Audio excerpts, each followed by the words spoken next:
Last session में हमने Asia political पूरा किया था। आज के इस सेशन में एशिया फिजिकल करेंगे और उसमें लेक्स और डेजर्ट को कवर करेंगे। इससे पहले कि लेक्स और डेजर्ट को कवर करें, हम थोड़ा सा क्विक रिकैप करेंगे एशिया पॉलिटिकल के कुछ उन रीजन्स के जो कि यूपीएससी के बेहद ही खास और फेवरेट रहे हैं और यूपीएससी लगातार उनसे सवाल पूछता रहा है।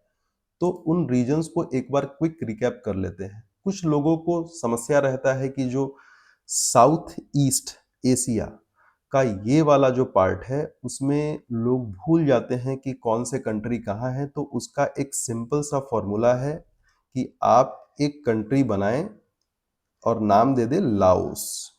लाओस। अब लाओस के नॉर्थ साइड में ऊपर भी सी और नीचे भी C. C for China, C for Cambodia. Laos के पूरा ईस्ट साइड में आपको मिलेगा कंट्री दैट इज वियतनाम। ठीक। उसके बाद यहां से एक साइड में है एम फॉर म्यांमार और ये है टी फॉर थाईलैंड। ठीक, यहां से समझ में नहीं आता है तो ये देख लीजिए, लाओस के ऊपर सी चाइना और लाओस के नीचे सी कंबोडिया। पूरा के पूरा ईस्ट साइड में वियतनाम और एक इधर वेस्ट में एक म्यांमार और फिर थाईलैंड। ये ऐसे पूरा हो जाता है L for Laos and Laos is L for landlocked country. ध्यान देंगे बाकी सबका तटीय क्षेत्र है लेकिन लाओस का तट नहीं है, ये बात ध्यान देना है। इसी प्रकार से आप बिल्कुल आसानी से याद कर सकते हैं। अब अगर हम लोग बात करें तो यहाँ पे ये रीजन, क्योंकि इजराइल और ईरान का लगातार एक्सटेंसिव वॉर चल रहा था, तो ये रीजन भी हमारे लिए बहुत इंपॉर्टेंट है। मैं जो पॉइंट करता जाऊंगा आप देखते चलेंगे। This area is called gulf of Aqaba. यहाँ पे जॉर्डन का छोटा सा तटीय क्षेत्र है जिसके वजह से जॉर्डन लैंडलॉक्ड कंट्री नहीं है। ठीक, ये इजराइल है, पीला वाला रीजन जो भी है वो इजराइल है। एक छोटा सा पार्ट जो है वो फिलिस्तीन का गाजा वाला एरिया जो कि इजिप्ट से लगता है। तो गाजा का एरिया किस देश से लगता है, किस दूसरे देश से बाउंड्री लगता है? इजराइल से तो शेयर करता है, इजिप्ट के साथ शेयर करता है। और यहाँ पे है मेडिटेरेनियन सी। मेडिटेरेनियन सी यहाँ पे है, मतलब कि तटीय क्षेत्र है यहाँ पे। लेकिन नाम है वेस्ट बैंक इसका। फलस्तीन का जो दूसरा पार्ट है, जो मेजर और बड़ा पार्ट है, नाम है वेस्ट बैंक, लेकिन इस पूरे टेरिटरी के ईस्ट वाले पार्ट में है, ये है वेस्ट बैंक। यहाँ पे अरब मुस्लिम्स रहते हैं और ये दोनों जो भाई बंधु हैं, गाजा और वेस्ट बैंक, ये दोनों लोग मिलके एक अलग स्टेट फलस्तीन का डिमांड करते हैं। ठीक। उसके बाद अगर बात करें तो ये लेबनान है। ये जो ग्रीन कलर वाला कंट्री है वो लेबनान है जिसका बाउंड्री इसराइल से लगता है। तो आप ध्यान देंगे कि इसराइल का बाउंड्री किस किस से लगता है। इसराइल का बाउंड्री लेबनान से लगता है, ये एक नंबर हो गया।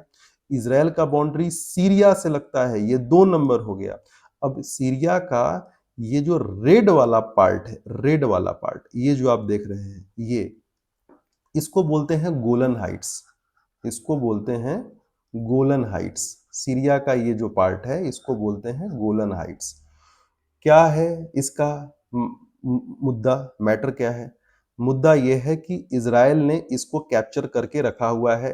क्लेम करता है सीरिया, लेकिन है अभी जबरन कब्जे में किसके? इजराइल के। तो गोलन हाइट्स का मुद्दा हमेशा मतलब न्यूज में रहता है। तो सीरिया के अंदर आता है गोलन हाइट्स। ठीक, लेकिन कैप्चर किए हुए है इजराइल, ये बात बिल्कुल ध्यान रखना है। तो पहला बाउंड्री लेबनान के साथ, दूसरा बाउंड्री सीरिया के साथ, तीसरा बाउंड्री इजराइल का लगता है किसके साथ? जॉर्डन के साथ। थर्ड बाउंड्री लगता है जॉर्डन के साथ और फोर्थ बाउंड्री लगता है किसके साथ? इजिप्ट के साथ। बस, बस। ठीक है, लेबनान हो गया, सीरिया हो गया, जॉर्डन हो गया और इजिप्ट हो गया। अब इजराइल का बाउंड्री किसी के साथ नहीं लगता। आप बोलेंगे कि क्या ये जो वेस्ट बैंक और गाजा नहीं है, अभी तक इंटरनेशनली इनको एक कंट्री का मान्यता नहीं मिला हुआ है, तो हम लोग इसको एज अ कंट्री नहीं लेके चलेंगे। ठीक है, ये लोग डिमांड करते हैं, डिमांड की बात अलग है, लेकिन इंटरनेशनल ऑर्गेनाइजेशंस और एज पर जो गवर्नमेंट इंस्टीट्यूशंस हैं उनके तहत इनको अभी तक मान्यता नहीं मिला हुआ है। ठीक, ओके। तो इतना तक देख लिया हमने। अब आगे चलते हैं।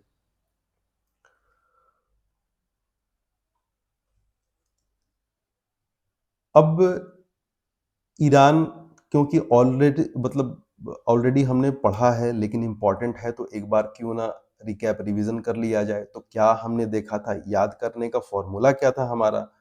हमारा याद करने का फॉर्मूला था अट पटा, अटपटा, और क्या था? अटपटा इराक, इराक, अटपटा इराक। तो इराक एक कंट्री है, इराक को तो ठीक है, ये इराक हो गया, हो गया ठीक। अब अटपटा क्या है? तो मैंने बोला था ए फॉर अफगानिस्तान, ठीक है, ए फॉर अफगानिस्तान ले लिया।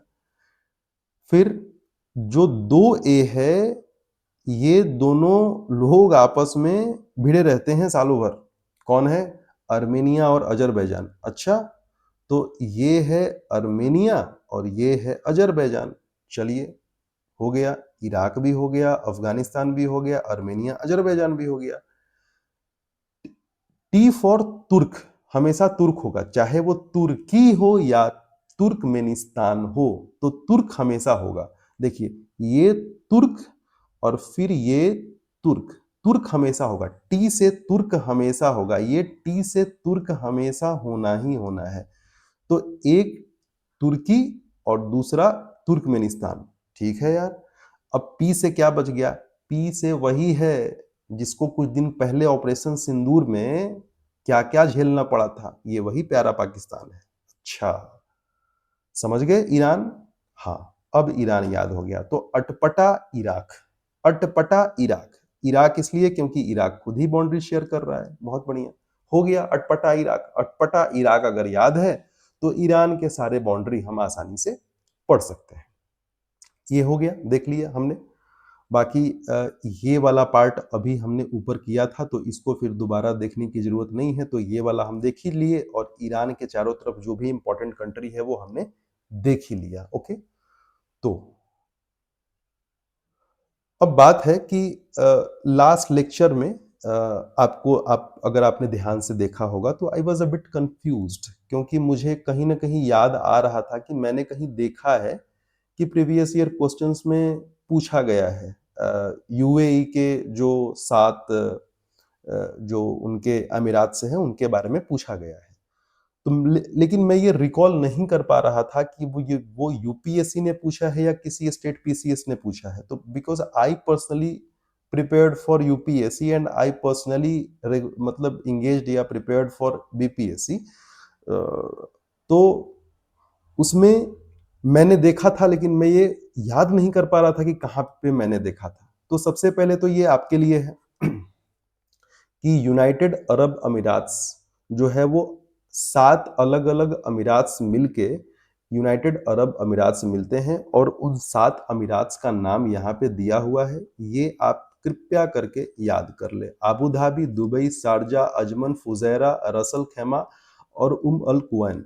ये 7 नाम आप याद कर ले तो अच्छा होगा। क्यों मैं बोल रहा हूं? 16th बीपीएससी, 16th बीपीएससी 2024, एक साल पहले की घटना है, ज्यादा पहले की घटना नहीं है। 2024 में बीपीएससी ने डायरेक्ट ये सवाल पूछा था। ठीक है, अभी अभी हमने पढ़ा Abu Dhabi, Dubai, Sharjah, Ajman, Al Quwain, Fujairah, Ras al Khaimah. ये फर्स्ट ही इसका आंसर होगा, ये बाकी सब जो है वो गलत है। ठीक है, तो ये बीपीएससी ने डायरेक्ट पूछा, एक साल पहले की बात है। तो क्या पता, हो सकता है कभी मन कर दे कि यूपीएससी कुछ एक आध इसमें से कुछ कॉन्टेक्स्ट उठा ले, यूपीएससी पूछ दे। यूपीएससी तो पूछा है सवाल एज इट इज मेंस में, मैंने दिखाया भी था, मेरे चैनल के शॉर्ट्स में पड़ा हुआ है वो वीडियो। तो हम देखते हैं कि ये इंपॉर्टेंट है, और आप इसको देख ले, स्टेट पीसीएस के लिए भी इंपॉर्टेंट है, और स्टेट पीसीएस तो हमेशा क्वेश्चन रिपीट करते हैं, तो थोड़ा सा आप देख लीजिएगा। ठीक है, तो पॉलिटिकल में हमने जो भी था वो कर लिया है। Let's move toward the physical features of Asia. इससे पहले कि फिजिकल फीचर्स करें, एक बार मेरे साथ साथ आप भी ये ट्राई करें कि आपको क्या पूरा याद हुआ या नहीं। तो एकदम जल्दी से क्या है? R for Russia, M for Mongolia, C for China, ये एन फॉर नॉर्थ कोरिया, ये एस के साउथ कोरिया। ठीक है, अभी तक सब कुछ समझ में आ रहा है? North Korea shares boundary with Russia. ठीक, ये है शखालिन आइलैंड यहाँ पे। ये है कामचाटका पेनिनसुला। कामचाटका पेनिनसुला से सीरीज ऑफ आइलैंड आके किससे मिलता है? होकाइडो से, जिसको बोलते हैं क्यूरिल आइलैंड। जिसको बोलते हैं क्यूरिल आइलैंड, जो कि विवादित है ना, विवादित रीजन है। किसके बीच में? जापान, और कन्फ्लिक्टेड एरिया है जापान और रशिया के बीच में। रशिया के कब्जे में है। जापान के साउथ में एक आइलैंड है जिसका नाम है ryukyu। भूल तो नहीं गए? फिर यहाँ पे होकाइडो, होन्सू, शिकोकू, क्यूसू, कैसे आप भूल सकते हैं? जापान, ये जो पूरा रीजन है, ये पूरा का पूरा क्या है? ये पूरा का पूरा रीजन क्या है? ये ग्रीन कलर वाला है जापान।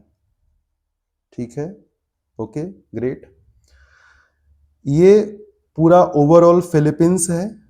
ओवरऑल फिलीपींस है, लेकिन कैसे आप भूल सकते हैं लुजोन को, और कैसे आप भूल सकते हैं मिंदनाओ को?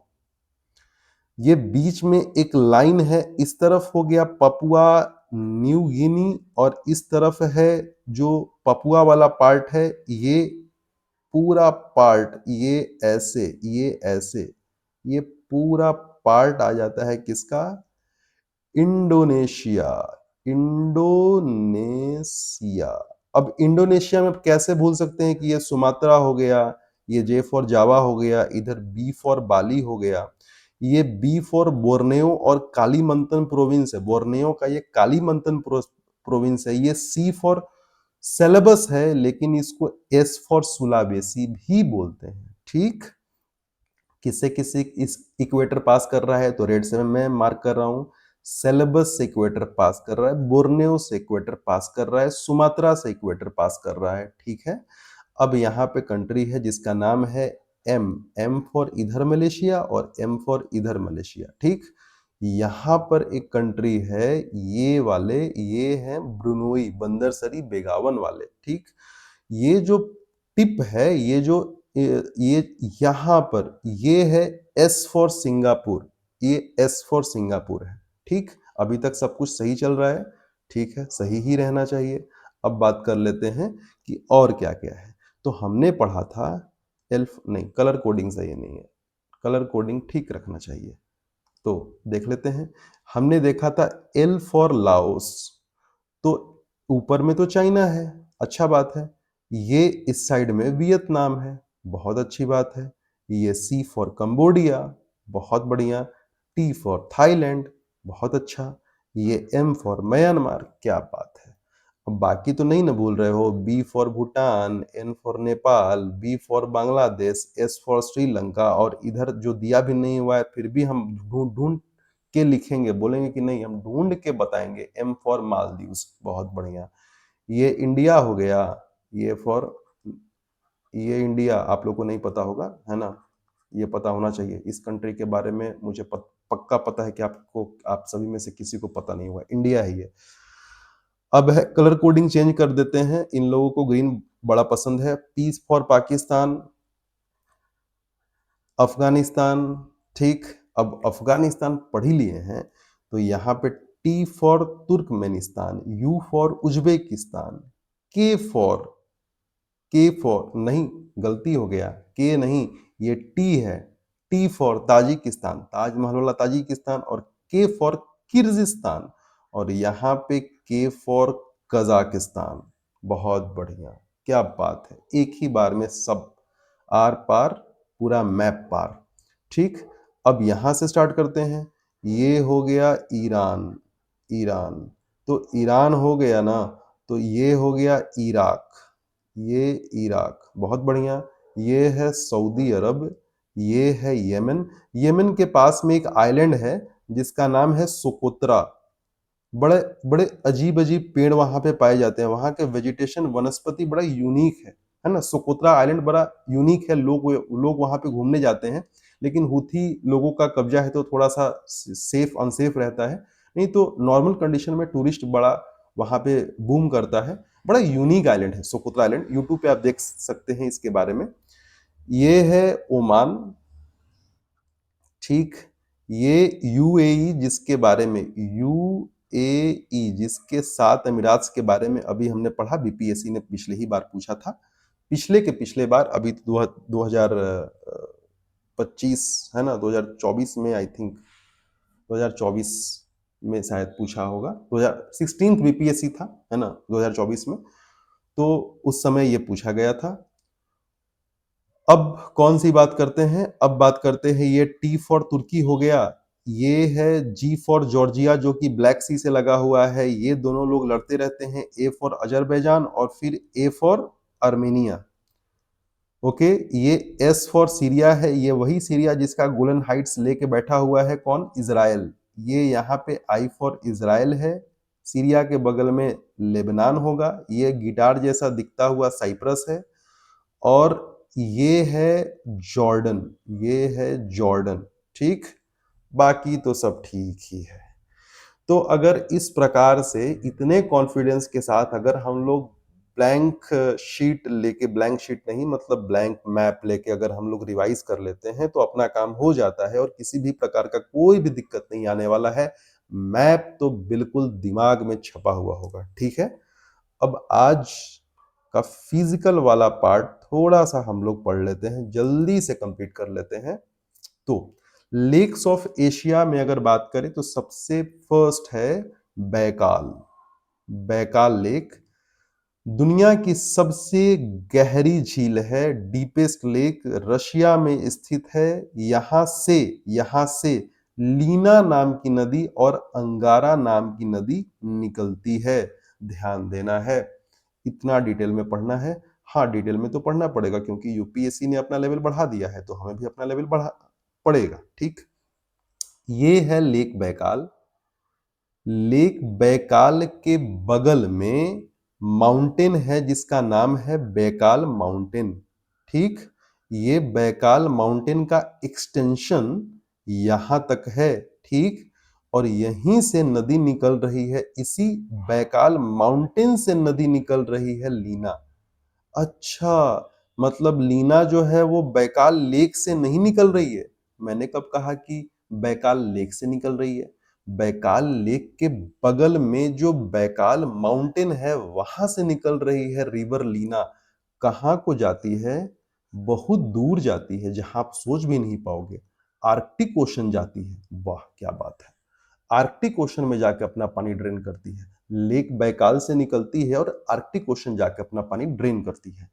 उसके बाद अब बात है कि आपके दिमाग में आया कि अच्छा लेक बैकाल है, आसपास में ये जो ब्राउन कलर के दिख रहे हैं फीचर्स, ये सब तो हाई एल्टीट्यूड वाले रीजन है, मतलब कि पहाड़ हैं, प्लेट्यूज हैं, तो यहाँ पे ठंडा जगह भी है ना, बर्फ होगा, स्नो मेल्ट भी करेगा इन वार्म सीजन।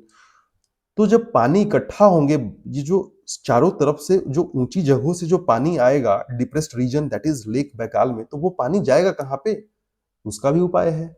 वो उसका उपाय ये है कि लेक बैकाल से एक नदी निकलती है, एक नदी निकलती है। इस नदी का नाम है, क्या है? इस नदी का नाम है अंगारा। ये वाला अंगारा, ये अंगारा है, ठीक है। ये अंगारा आगे जाके याद करिएगा नाम को, ये अंगारा नदी आगे जाके येनिसे रिवर में मिल जाता है, पढ़ेंगे इसके बारे में। येनिसे रिवर में मिल जाता है, फाइनली वो भी जाके आर्कटिक तरफ ही अपना पानी ड्रेन करता है, ध्यान रखेंगे, पढ़ेंगे इसके बारे में। तो अभी फिलहाल Lake Baikal, deepest, Russia, Lena, Angara, बस इतना याद रखना है। नाउ बालखाश लेक, अभी फिर से याद करिए कैसे है। अफगानिस्तान फाउंडेशन या बेस बन गया, पहला पिलर तुर्कमेनिस्तान, दूसरा उज्बेकिस्तान, फिर ताजमहल वाला ताजिकिस्तान, किर्गिस्तान, और छत बनाना है तो बना दिए कजाकिस्तान।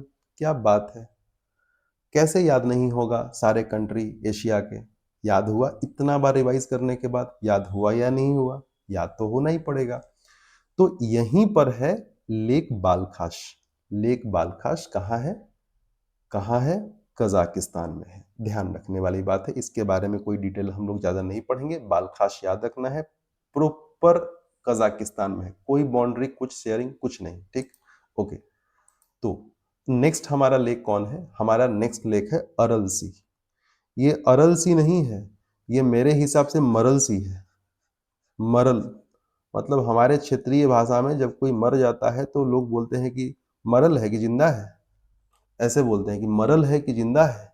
तो ये लेक, तो जो अरल है ना, वो मरल है। ठीक, कैसे मैं आपको बताता हूं, और यूपीएससी के लिए बहुत बहुत बहुत इंपॉर्टेंट है ये बाउंड्री पे है किसके? कजाकिस्तान और उज्बेकिस्तान। ये बालखाश देख लिया था ना, प्रॉपर कजाकिस्तान में। ऊपर में बैकाल, ऊपर में बैकाल रशिया में, रशिया ऊपर है नॉर्थ में।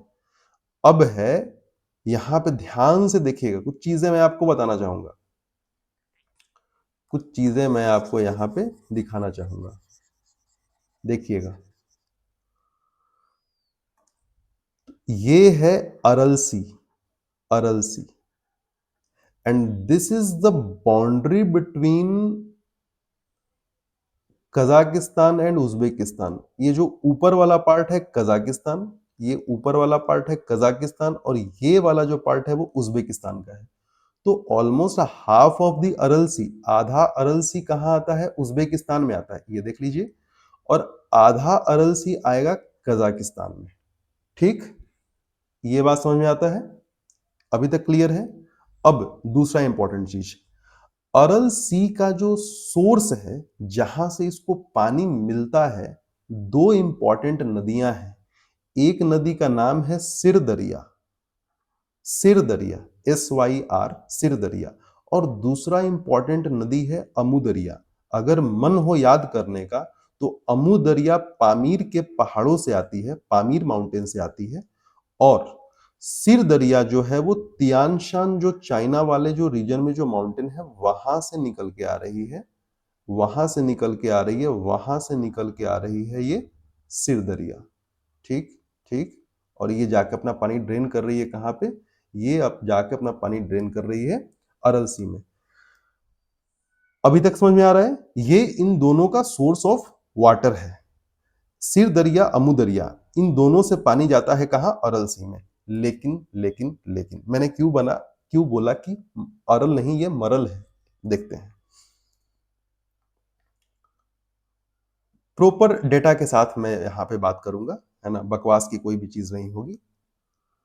द श्रेकिंग एरल सी, सिकुड़ता हुआ, सिमटता हुआ एरल सी, ये 1960 से लेके 1914 तक का डेटा है। लिखता क्या है, मैं आपको पढ़ के सुना दूं।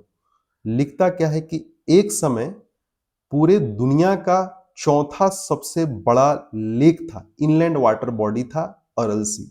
लेकिन ये अब सिमट के अपने, मतलब कि अपने फ्रैक्शंस में आ गया है, बहुत ही छोटे हिस्सों में आ गया है। क्यों? क्योंकि इसका जो पानी था वो एग्रीकल्चरल इरिगेशन के लिए डाइवर्ज कर दिया गया, डाइवर्ज कर दिया गया। हुआ क्या समझिएगा, हुआ क्या? आपको भी इस मैप में दिख रहा होगा, हियर इट इज सिर दरिया and here it is Amu दरिया। सारे के सारे डायग्राम में आपको, सारे के सारे पिक्चर में आपको मिल रहा होगा ये बात। 1960 के टाइम में क्या था, गवर्नमेंट क्या था? यूएसएसआर कंट्री था, यूनाइटेड सोवियत सोशलिस्ट रिपब्लिक। यहाँ का जो गवर्नमेंट था, उन्होंने फैसला किया कि ये जो नदियां हैं, इनके पानी को हम एग्रीकल्चर, स्पेशली कॉटन कल्टीवेशन और वहां के जो अलग अलग जो खेती के लिए, एग्रीकल्चर के लिए डाइवर्ट करेंगे। अमू दरिया और सिर दरिया के पानी को अरल सी में पहुंचने से पहले ही भर भर के यूज किया गया, for the purpose of irrigation, cultivation, agriculture, इन सब के लिए यूज किया गया। रिजल्ट क्या हुआ कि ये समय के साथ सूखता गया, सूखता गया, सूखता गया, सूखता गया। आज 2014 में स्थिति ये है कि ये जो पूरा अरल सी सूख के कहानी खत्म है, ये बस इतना तक सिमटा हुआ है। आज नहीं, ये 2014 का है। अगर आज देखें तो हो सकता है कि इतना भी बचा हुआ हो या नहीं, क्योंकि 11 साल पहले का ये डेटा है। मैंने लेटेस्ट नहीं लिया है।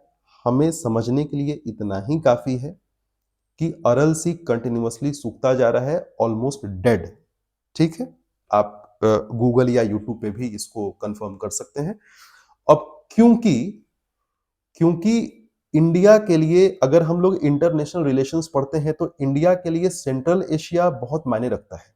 जो सेंट्रल एशियन कंट्री है, कजाकिस्तान उज्बेकिस्तान के बॉर्डर पे है, आप कह सकते हैं कि लाइफलाइन, उस रीजन का ये लाइफलाइन हुआ करता था। लेक पूरी तरीके से सूख चुका है। क्या आपने कभी सोचा कि भारत हमेशा अफगानिस्तान के साथ रिलेशन बेहतर बनाने के लिए क्यों इतना ज्यादा मतलब आतुर रहता है? क्योंकि Afghanistan is the gateway to, for India Afghanistan is the gateway to Central Asia, और सेंट्रल एशिया भारत के लिए बहुत इंपॉर्टेंट है ना, इंटरनेशनल रिलेशंस के मायने में बहुत इंपॉर्टेंट है। तो ये हो गया अरल सी। अरल सी का दो जो important source of water, that is Amu दरिया एंड सिर दरिया, मैंने बताया। फिर ये भी बताया कि ये ऑलमोस्ट जो है वो सूख चुका है, 90% जो है, ऑलमोस्ट 80 to 90% ये सूख चुका है, ये आप मान के चलो ऑलमोस्ट 90% सूख चुका है। ठीक है, तो आगे चलते हैं, देखते हैं next. Next is Caspian Sea. Caspian Sea को हम लोग कैसे भूल सकते हैं याद करने का? कैस्पियन सी से जो, कैस्पियन सी किसी एक का नहीं है, वो सबका है। वो कैस्पियन सी बोलता है कि हम, आई एम, है ना, मैं सबके लिए हूं, आई एम फॉर एवरीवन, है ना। कौन कौन से कंट्री है? K for Kazakhstan, R for Russia, A for Azerbaijan, I for Iran, T for Turkmenistan. मैंने क्या बताया था? मैंने बताया था क्रैत याद रखना है, कॉमन क्रैत जो सांप होता है वो याद रखना है, याद हो जाएगा, कोई दिक्कत वाली बात नहीं है। यूपीएससी पूछा भी है पहले तो। ठीक, अब है लेक उर्मिया, बहुत इंपॉर्टेंट, बहुत इंपॉर्टेंट। ईरान में है। अब भाई ईरान तो बहुत बड़ा है, अफगानिस्तान के पास भी ईरान है, पाकिस्तान के पास भी ईरान है, इधर साइड में भी ईरान है ना। ईरान तो बहुत बड़ा है, तुर्कमेनिस्तान तरफ भी ईरान है, ईरान बहुत बड़ा है। तो लेक उर्मिया कहाँ है? इसीलिए मैप देखना जरूरी हो जाता है। लेक उर्मिया कहाँ है? लेक उर्मिया ये है, मतलब कि तुर्की के पास है, आर्मेनिया के पास है, और अजरबैजान के बॉर्डर के नजदीक स्थित है, बिल्कुल एकदम नॉर्थ वेस्ट कॉर्नर में स्थित है। कौन? Lake Urmia. इसका भी बड़ा फैक्ट है, ये भी न्यूज में है, ये भी लेक अरल की तरह मरल है। ठीक, ये भी लेक अरल की तरह, जैसे लेक अरल वैसे ये भी मरल, ये भी गया। कैसे? देखो, ये देखिए 2005 का स्टेटस ये था इस लेक का, लेकिन 2015 में ये लेक, बस ये हल्का फुल्का कुछ रीजन बचा हुआ है, बाकी सब गया। लेक पूरी तरीके से सूख चुका। क्या? Climate change, global warming, agricultural irrigation के लिए diversion of water, excess use of water, pollution, है ना, ये सब चीजों के चलते लेक सूख गया। और इसमें एक चीज और है, हो सकता है कि ये चीज पूछ दे। अब समझिएगा बात को, थोड़ा टेक्निकल है। पानी था पहले, अब क्योंकि ड्राई एरिया में है, ड्राई एरिया में लेक होता है तो बेसिकली वो सैल्टी सैलिन लेक होता है। पानी और सूखते गया तो पानी इवेपोरेट करेगा, नमक तो नीचे ही बचेगा। तो ये लेक, जैसे जैसे पानी सूखता गया, ये लेक का जो सैलिनिटी है, खारापन है, ये बढ़ता गया। ये और इसका पानी नमकीन होते गया, जैसे जैसे पानी सूखता गया ये और नमकीन होते गया। उस कंडीशन में यहां पे रहने वाले जो माइक्रो ऑर्गेनिज्म हैं या माइक्रोब्स हैं, इन माइक्रोब्स के इफेक्ट के वजह से समय समय पे इसका पानी क्या हो जाता है? डार्क, डार्क या डीप, डीप रेड हो जाता है इसका पानी, बिल्कुल लाल, गाढ़ा लाल हो जाता है इसका पानी। अभी आपको दिख रहा है डार्क ग्रीन दिख रहा है, लेकिन इसका पानी अचानक से, मतलब 2-3 महीने के अंतराल में ही अचानक से कन्वर्ट हो जाता है, इसका पानी चेंज होता है, रेड या डार्क रेड में कन्वर्ट हो जाता है। और ये बड़ा मतलब अजीब फिनोमेना है। जो कि ईरान के उर्मिया लेक में होता है। तो आपको पता होना चाहिए, है ना, यूपीएससी का क्या भरोसा, कुछ भी पूछ सकता है। Now the next lake is Dead Sea. Dead Sea is sandwiched between Israel और जॉर्डन के बीच में। तो डेड सी इजराइल से तो बाउंड्री लगाई हुआ है, जॉर्डन से तो लगाई हुआ है, अच्छा खासा एरिया। अब इजराइल का तो ऑफिशियली कह सकते हैं, लेकिन अच्छा खासा एरिया अनऑफिशियली वेस्ट बैंक से लगा हुआ है, फलस्तीन से लगा हुआ है। ठीक है, फलस्तीन से लगा हुआ है, जो कि वो लोग डिमांड करते रहते हैं। ठीक, तो ये है आपका Dead Sea sandwiched between Israel and Jordan. Officially जब भी आप सर्च करेंगे तो ये बताएगा कि इजराइल और जॉर्डन के बीच में स्थित है। ठीक, नाउ अब मैप देखने से क्या हो रहा है कि आपका जो पॉलिटिकल वाला भी जो रिवीजन है वो लगातार होते रह रहा है, और मैप से थोड़ा सा क्लैरिटी बनता है, तो आपको ज्यादा अच्छे से याद हो रहा होगा कि क्या चीजें हैं। अब है टिबेरियास, लेक टिबेरियास। लेक टिबेरियास को सी ऑफ गैलिली भी बोलते हैं। ये कहाँ है? ये है एट द बाउंड्री ऑफ, मतलब ये है तो इजराइल में ही है, ये है तो इजराइल में ही, लेकिन at the boundary of Syria, Syria के बाउंड्री से लगे हुए है। यहीं पे रीजन है गोलन हाइट्स। ये जो रीजन है ना, ये जो रीजन है गोलन हाइट्स, ये सीरिया वाला वो एरिया है जो कि इजराइल के कब्जे में है, और गोलन हाइट्स के पास में ही है एकदम, मतलब नॉर्दर्न मोस्ट इजराइल में लेक टिबेरियास जो है वो है। ठीक, सीरिया के बाउंड्री से लगे हुए गोलन हाइट्स के पास में लेक टिबेरियास है, जिसको सी ऑफ गैलिली भी बोलते हैं। बात ध्यान रहे। अब है लेक वैन। लेक वैन या वान, जो भी बोलना है बोल सकते हैं, तुर्की में है। दुनिया की सबसे खारे पानी की झील है, सबसे सलीन सॉल्टी लेक है। अरे हमने तो सुना था डेड सी है, नहीं नहीं नहीं, डेड सी से भी ज्यादा है। डेड सी तो बस फेमस है ना। लेक वॉन सबसे ज्यादा नमकीन पानी वाला लेक है पूरे दुनिया में। कहाँ पे स्थित है देखेंगे, ये है लेक वॉन। तो अभी तो हमने पढ़ा था कि ईरान का जो लेक उर्मिया था, उर्मिया यही तो था, इधर ही। क्या बात है, इधर लेक उर्मिया था, इधर ही। उर्मिया के जस्ट बगल में लेक वॉन तुर्की है। बहुत बढ़िया। उर्मिया तो सूख रहा है, ऑलमोस्ट सूख गया है। ठीक, ये बात समझ में आता है। ठीक, तो मैप देखने से यही फायदा होता है, एकदम दिमाग में चीजें जो है वो इम्प्रिंट हो जाती हैं, और यही चीज एग्जाम में काम आती है। ओके, तो ये लेक वॉन इटली में देख लिया, दुनिया की सबसे नमकीन पानी वाली झील है, तुर्की में, ध्यान रहे। अब है lake Tonle SAP.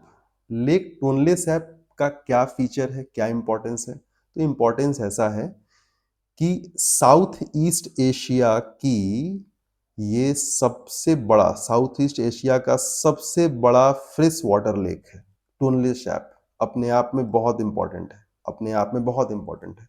South east Asia का सबसे बड़ा लार्जेस्ट फ्रेश वाटर लेक। ये अजीबोगरीब ज्योग्राफिकल फीचर है ये। मैं आपको समझाता हूं, थोड़ा सा टाइम लगेगा, थोड़ा सा 2 मिनट ओनली। है क्या, समझिएगा बात को। यहां पे एक लेक है जिसका नाम है टोनले सैप। ये लेक आपने देख लिया, ये लेक है जिसका नाम है टोनले सैप। ठीक, अब इस लेक का हम लोग बाउंड्री बना देते हैं। अब सपोज करो कि ये इसका साउदर्न बाउंड्री है। ओके, अब यहां से एक रिवर आ रही है, दिस रिवर मैं ग्रीन से मार्क करता हूं ताकि आपको आपको पता लगे। यहां से एक रिवर आ रही है, इस रिवर के बारे में हम लोग बहुत डिटेल में पढ़ेंगे रिवर वाले सेक्शन में, किन किन कंट्री से होके आती है, अपने आप में बहुत इंपॉर्टेंट रिवर है। ये जो रिवर आ रही है, इस रिवर का नाम है मैकोंग। इस रिवर का नाम है मैकोंग। ठीक, तो ये जो मैकोंग रिवर आ रही है, ये आ गई यहां पे। तो अब एक रिवर है, अगेन अगेन एक रिवर है जो कि टोनले सैप, ये कलर कोडिंग हमको चेंज करना पड़ेगा, रेड से ही मैं बना देता हूं। एक रिवर है जो कि टोनले सैप से शुरू होता है और आके मिलता है किसमें, मैकोंग में मिलता है। ये यहां से यहां तक, लगभग ऑलमोस्ट एग्जैक्टली मैं नहीं बोल रहा हूं, लेकिन लगभग 100 से 150 किलोमीटर लंबा ये नदी होगा। हो सकता है छोटा भी हो, बड़ा हो, लेकिन 100 किलोमीटर का लगभग ये नदी है, आप मान के चले। होता क्या है कि नॉर्मल कंडीशन में, इन नॉर्मल ड्राई कंडीशन, सालों भर जैसे विंटर हो गया, समर हो गया, उन सब टाइम में इस रिवर का जो फ्लो होता है वो क्या होता है, क्योंकि लेक टोनले सैप में पानी है, तो जहां पे ज्यादा पानी है तो ज्यादा पानी से कम पानी की तरफ रिवर फ्लो करेगा। तो नॉर्मली इस रिवर का फ्लो रहता है क्या, ऐसे ऐसे ऐसे रहता है, लेक टोनले सैप से साउथ की तरफ। लेकिन जब बारिश का मौसम आता है ना, तो बारिश का मौसम आता है तो मेकोंग नदी पानी से लबालब हो जाता है, भर जाता है एकदम, स्वेल अप, फ्लडिंग, मास फ्लडिंग, ठीक है ना, पूरा नदी एकदम भरपूर पानी से भर गया है मेकोंग रिवर। अब क्या हुआ, अब इधर पानी हो गया ज्यादा, साउथ वाले इस रीजन में पानी हो गया, मेकोंग में पानी हो गया ज्यादा।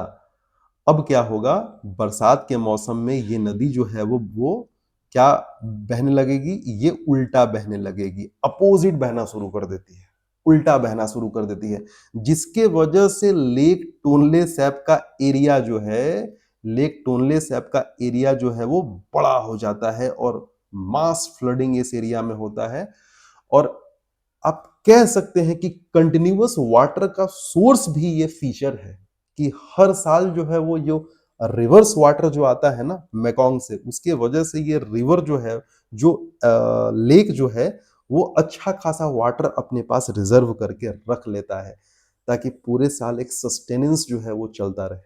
ठीक, मतलब कि सस्टेनेबल वाटर फ्लो जो है वो इसका बना रहे टोनले सैप रिवर में। तो ये जो 100 किलोमीटर वाला जो रिवर है ना, इस रिवर का नाम भी है Tonle SAP river. Tonle SAP lake भी है, टोनले सैप रिवर भी है। टोनले सैप लेक से जो रिवर निकल रही है, मेकोंग की तरफ जा रही है, उस रिवर का नाम है टोनले सैप। और मेकोंग में जब पानी भर जाता है तो टोनले सैप रिवर उल्टा बहना शुरू हो जाता है और वो पानी लेके पहुंचा देता है टोनले सैप लेक में। समझ में आया, थोड़ा सा इंटरेस्टिंग है, इंटरेस्टिंग है। अब इसके वजह से ये जो टोनले सैप वाला एरिया है, वहां पे बायोडाइवर्सिटी बड़ा रिच है। यहाँ का बायोडाइवर्सिटी बहुत रिच है, बहुत ज्यादा, जिसके वजह से यूनेस्को ने आई थिंक इन 1997 इसको बायोडाइवर्सिटी रिजर्व का दर्जा दे दिया। इस पूरे रीजन को, लेक वाले रीजन को बायोडाइवर्सिटी रिजर्व का दर्जा दे दिया। ठीक, ओके। अब आप पूछ रहे होंगे कि इतना डिटेल में क्यों बता रहे हैं। देखिए, एक्चुअली क्या है कि इन सारे लेक्स और रिवर्स को हम इतना डिटेल में मैप्स के साथ इसलिए पढ़ रहे हैं क्योंकि पढ़ना जरूरी हो जाता है। क्यों क्यों, देख लीजिए। 2025 में एक सवाल आया कि consider the following water bodies. ये कुछ वाटर बॉडीज हैं, इनको देखिए। लेक तांगनिका, ये अफ्रीका में है, अभी हम लोग इसके बारे में बात नहीं करेंगे। Patos Lagoon, Lagos the Platos which is in Brazil, South America, इसके बारे में भी हम लोग बात नहीं करेंगे, ये साउथ अमेरिका है। जब बात आएगा तो फिर से इस सवाल को देखेंगे। हमने क्या पढ़ा अभी, लेक टोनले सैप पढ़ा कि नहीं पढ़ा, लेक लोक लोक नहीं, लेक टोनले सैप, थोड़ा सा नाम इंटरेस्टिंग है, लेक टोनले सैप है ये।